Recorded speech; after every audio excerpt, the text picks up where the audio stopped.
Hey, this is Mr. A, and I want to talk to you about the states of matter, like solid, liquid, and gas. I'm sure that's something that you've covered in middle school, but maybe in middle school they really didn't talk to you about kinetic theory.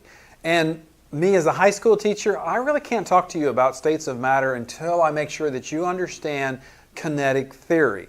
Kinetic theory is the way that we explain the different states of matter. So that's why I need to present this first, and then I'll go into a little bit more detail about the different states that you're more familiar that you are familiar with.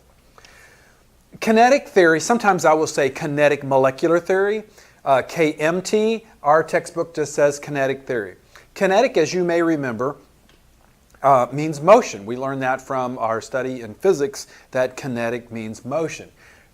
Kinetic theory has three basic assumptions. One, that all matter is made up of these small particles, and that these small particles are in constant random motion, bumping into each other and the walls of their container. Okay? And I kind of tease you in class saying, please, somebody come up with some sort of a hand jive that we can use to explain what kinetic theory is, because I think that'll help you remember it. So whenever I talk about kinetic theory and the three assumptions, you'll see me say all matter is composed of small particles that are in constant random motion, bumping into each other and into the walls of their container.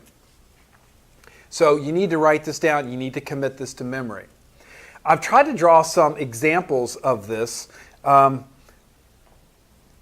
Examples of the common states of matter, solid, liquid, and gas, using this kinetic molecular theory.